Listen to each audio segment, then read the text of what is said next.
Greetings and welcome back to another video in which we coach another player's PvP gameplay to hopefully give them a useful input so that they can improve their overall fighting capabilities, as well as take a look at the AC they are using and try to optimize it further. The footage we have today comes from a viewer and a commenter from the last video, stating that they are at the end of A and pushing up to S, although are having a little bit of trouble with all types of builds. And so they posted a video to YouTube covering their promotion gameplay, and so yes, we shall take a look at their build and all that good stuff. If you would like your gameplay to be featured and to be coached here on this series, feel free to let me know in the comments below, and we'll see what we can set up. And if you enjoy this video and you would like to see more, please feel free to drop a sub. It helps me out a lot and lets me know you want to see more stuff like this. And we are closing in on 4K subs, which I of course cannot thank you all enough, and I'm still deciding on what I kind of want to do for it. Perhaps a Q&A would be interesting, learn more about the person you're supporting and all that, but I don't know, definitely let me know what you think about that in the comments below indeed. But with all of that out of the way, let us begin.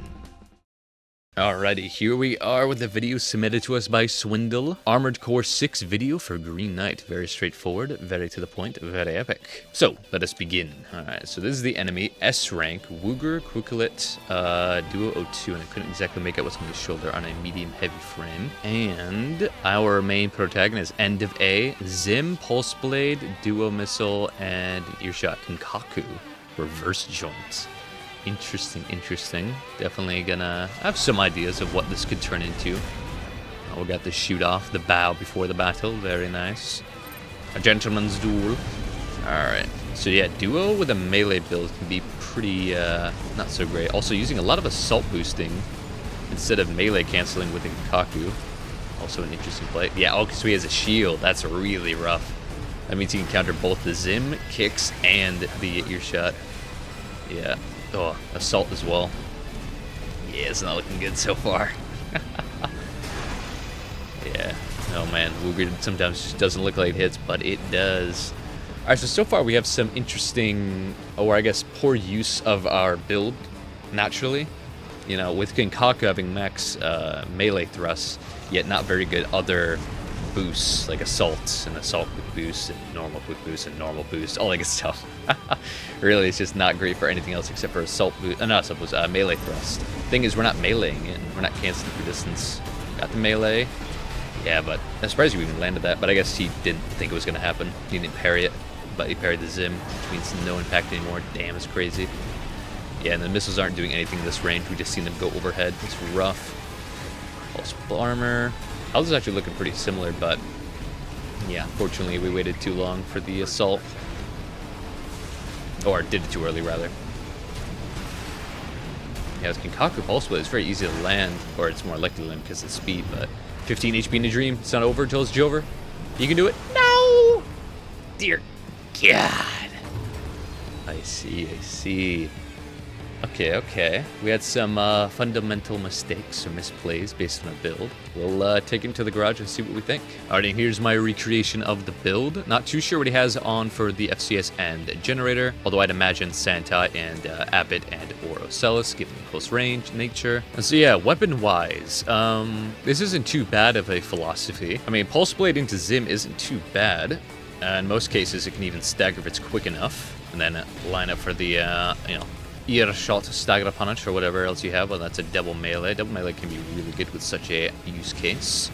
Yeah, you only need a little bit of stagger to get that charge pulse blade actual stagger, at least on this frame, which is a pretty nice all-rounded Melanda frame, indubitably. Yeah, however, these missiles, not so good. In the closer ranges, it's a very unlikely to hit, as of course it can just go right over. A little bit outside of 100, it's likely, but with movement, not so much. So it's a nice medium range missile, but using it in such close range, such as melee range especially, shotgun range especially, definitely not. Another thing that's a little convoluted about this build, or maybe misguided, is having the Kinkaku booster, which of course has max melee thrust and almost consumption, making it super good for melee canceling, which can be good for intense speeds, which can be good for closing distance, guaranteeing melee hits, all that good stuff. Thing is, though, pairing it onto reverse joints can be a little troublesome, as if you get close, say we landed with the melee, if we're on the ground, we dodge away, the Zim is going to be way too far away where most of the bullets don't hit, and it doesn't actually stagger, as dodging away or dodging in against the enemy from the ground often can have you jumping far over them. On weapons like the Pulse Blade, it doesn't really matter, but things like the Bunk and yada yada will have a much harder time, as Verticality is overall the enemy of melee indeed. Also, to get great use out of aggressive kicks, it's best to have boosters that have very good assault boost. And although we are reaching a decent high of 450, being this light with a better booster, we could reach much higher, meaning those kicks would be much more likely to hit, and yeah, overall combo a lot better. Plus, going for a lot of kicks, staying in assault boost is a big waste of the Kinkaku's max melee thrust, as you don't need very high melee thrust if you're not going to use cancels to close distance or guarantee out of stagger melee hits. So with all of that said, and taking a look at your gameplay, and of course we'll see more as we go on, I shall now create an optimized variant of that with all of these factors in mind, indubitably. And here he is, optimized man. With this configuration, I decided to double up on the shotguns as well as switch over to the Holdermans rather than the Zimmermans, as their reload pattern has great synergy with reverse joints and especially highly aggressive reverse joint kicks. Switch the duo over to the 6-cell, so we have much more pressure at close range, as well as some decent missile range capabilities against lighter and kite-like opponents. And then of course slapping the Pulse Blade on the back for our melee punish, still a melee-oriented build after all. Then just updating the frame with the VP44D head for a nice split contribution of AP and stability among other stats. Similar case with the Melander core, helps us to get a bit faster while not sacrificing too much durability. Keeping the Basho arms with a melee spec, so our melee punish is mighty. And since we're using shotguns and especially the Holdermans with the reverse joints, which will explain their epic synergy in a momento, we don't need massive firearm specialization. And of course keeping in mind beta reverse joint legs, as they're the best for close range high speed combat indubitably. For inner parts, going with the Alula booster, as it has great thrust, quick boost thrust, assault boost, and even good melee attack thrust, although we will not be melee canceling very often, at least not to close the distance. And then for FCS, of course, Ocellus, as our Basho arms have a very unfortunate lack of firearm spec, so we need an FCS with max in its range to cover it up. And although it has poor missile lock-on correction, meaning the lock-on time won't be very fast with our 6-cell, the 6-cell already locks on so fast that it really doesn't matter. And then lastly for Generator, going Coral, as having max capacity on a very aggressive build like this, especially one that wants to stay in assault boost and quick boosting all around, as well as any Coral gen really with their red line mechanic, has great synergy with reverse joint legs, as you can run out the energy and then jump into the air as it recovers mid-air. And since it is Coral, it will regenerate most of its capacity, of course, while airborne. And then for expansion, you can stick with Assault or Pulse, it really doesn't matter. Both are pretty fine for this build, although I'd probably go Pulse. And with this build, you'll be highly encouraged to keep up your playstyle of running in and kicking a lot, because if you lead with a kick, it stuns them long enough to get your shotgun shots into a kick, into more shotgun shots because of that reload, and then of course you can melee punish. So yeah, based off your gameplay, I think you might enjoy this very much. It's very good overall. It's very light. The assault boost is nice, so it has a good chance against kites and lambs and all that good stuff, close range especially. So yeah, if you end up seeing this video, I'd highly recommend you check out this playstyle. And yeah, let me know what you think. But with that out of the way, let's get back to coaching the gameplay. Indubitably. Alrighty, next battle. Ooh. A double melee man with a Zim and a duo. Almost a mirror match. Yeah, the duo again, not the best thing. It's fine at longer ranges, but once you close in for that melee punish or the melee startup, it's just not going to do anything for you, which is rough. Much rather have a missile that can work at both long range and close range. Yeah, so at Pilebunk especially. So charge Pulse Blade into the Zim, into the Pilebunk. Very dangerous indeed. I would be very surprised if he loses this.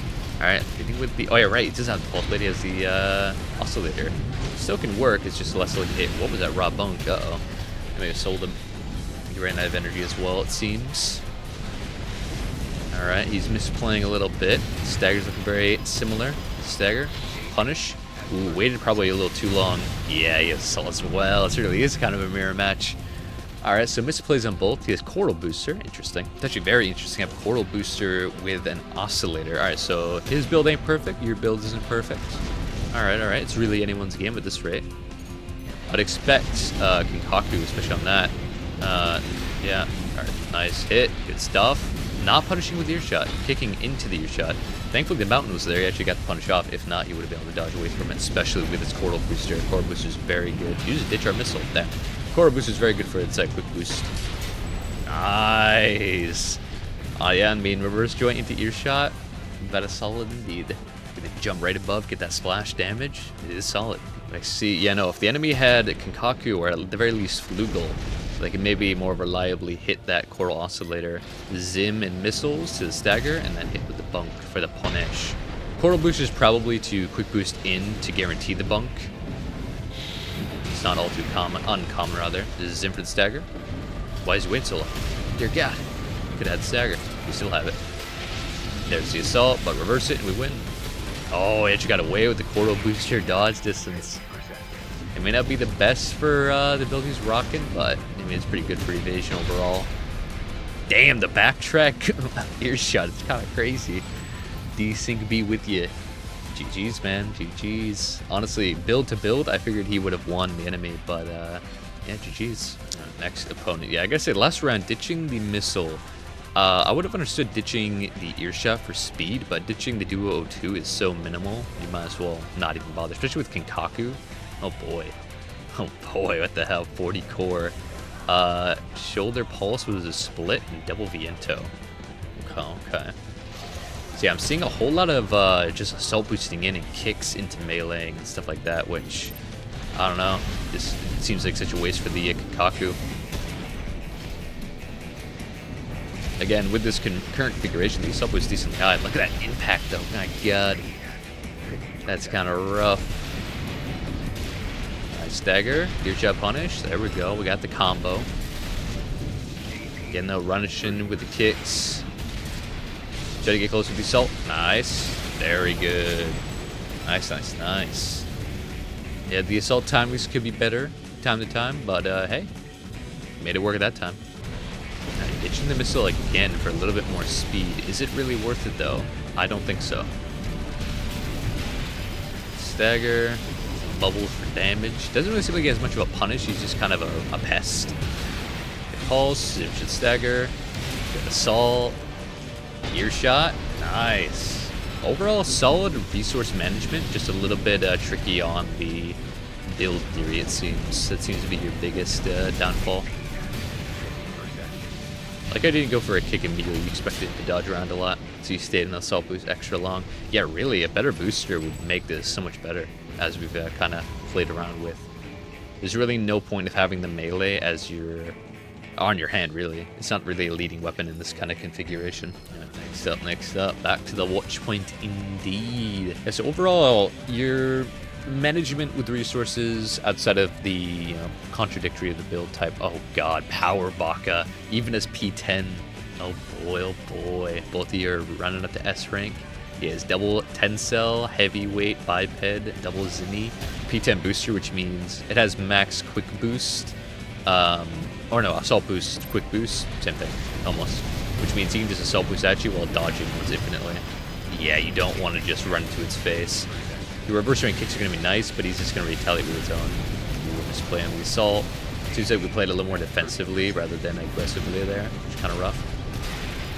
Yeah, this is rough. This is a build where you want to lure him in, hopefully stay to the ground, jump up with your reverse joints, then earshot. As long as you can land an earshot early, whether that's through splash or direct hit, because again, he's coming straight at you. So once he closes the distance, you can probably trade some of the Zims. Hopefully not in the position where he can kick you, but if you can trade an initial trade of hits with a earshot like that, now you have the impact lead. Which means now if you were to land a kick into a Zim, you would have staggered him. Assault, here we go. Got rid of the PA, although a lot of stability, so it almost did nothing. Plus range was a little rough, but hey. Yeah, this is just a rough one. Playing into his ballpark is not it. He's heavier than you, which means he has so much more health and stability. The battle electrician is not there, and he has far more DPS. You need to play a little more evasively, wait till you get an earshot, and only then you could have moved in. But by the time you had your earshot that round, it was just Jover. Alright, back to the watch points. Going into S rank as well. Ludlow, Estrogen, 4-cell, medium weight, or no, kind of lightweight, honestly. SPD, especially so that quick boost, or that normal thrust is pretty high. And he's running the Pulse Shield launcher, which is interesting. Honestly, pretty good against what you're rocking. As when you go in to get close, the Pulse Shields launch out at the opponent. Getting rid of the shield again, or the missile, I don't really think it's worth it here. He is pretty light, but like you need that missile to have any pressure at long range. Otherwise, it's just dancing around you free, and everything you throw out is heavily dodgeable. But yeah, the shields he's launching out are going to do hella impact if they land. Good earshot with splash damage, by the way. Thing is, they stop right at the opponent, so they only hit if you're moving at them. So they're very good against highly aggressive people, which we are. Unfortunate on the assault. A little too late, indeed. Yeah, the missile ditching here is just not worth it. The speed you gain is not significant enough. The stagger with your shot. Nice. Yeah, he's going to be a hard one to catch, but when you do, he's going to feel every hit, which would only make it even more oppressive if you had missiles. So please do not ditch them. Don't do it. Alright, thank God we're keeping them. It's good. It's good. It's not being too bad for earshots, man. You got the bridges, or the bridge. The walls on part of the stage. Then you have all the concrete around. Nice stagger. Oh, should have played towards the assault though. He's always gonna pop that PA. Being so light, you need to rely on PA as your lifeline, as your second life. It is the case for most builds, but if you're heavier, you can maybe don't do it on the stagger. That earshot landing is kind of crazy. Then again, he doesn't have the most quick boost. Well, he's quite light, but SPD doesn't have insane quick boost, just normal thrust. But nice, GG's. That was more honestly of a misplay on the enemy, not playing around your build's staggers. But yeah, still GG's. Alright, next up.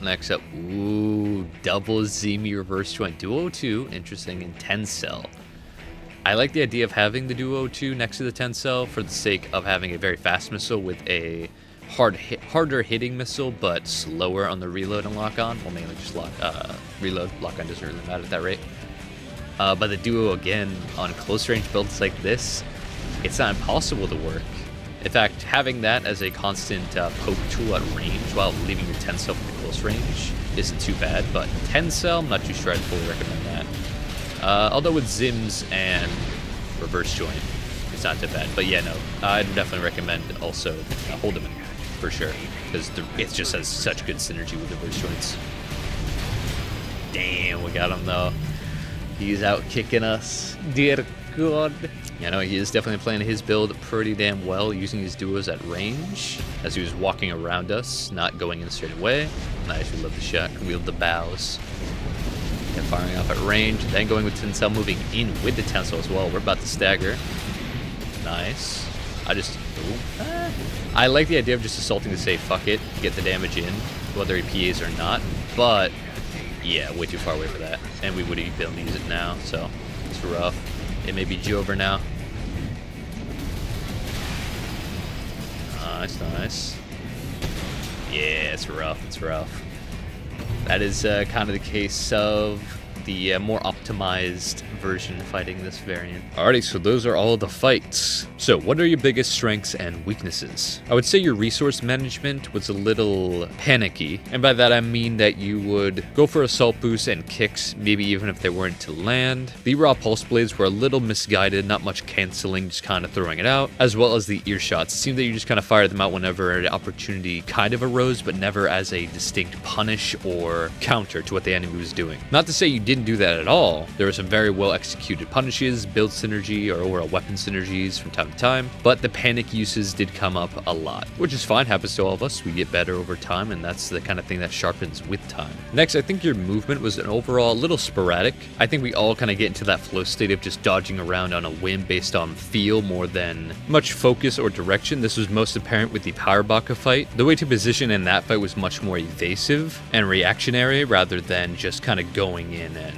battling them in their close range dance. And then lastly, I would say overall build craft. It seemed that you were kind of building towards something that played against your actual play style, and that's kind of just shooting yourself in the foot a little bit. So yeah, the mechanic side, the movement, the resource management, that will all become a lot better as you keep going on and fight new and different builds. And then improving your build craft just comes with experimenting with plenty of new weapons, asking questions, doing research, all that cool stuff. So yeah, I think once you fine-tune your build towards your playstyle, I think you'll definitely be hitting the S rank very soon, indubitably. Once again, thank you for submitting your gameplay. If you are watching this and you would like to see your gameplay featured and coached in this series, definitely feel free to leave it in the comments below. And yeah, and that is it for this video. Thank you so much for watching. And of course, a huge shout out to my channel members, my Egg Crusaders, Arch, Shadow, Metal, Magpie, Hollow, Turbler, and Ronin. Thank you all so much for becoming channel members. Y'all truly make this content possible. And yes, I hope you all have yourselves a very, very good one. Peace, and thank you.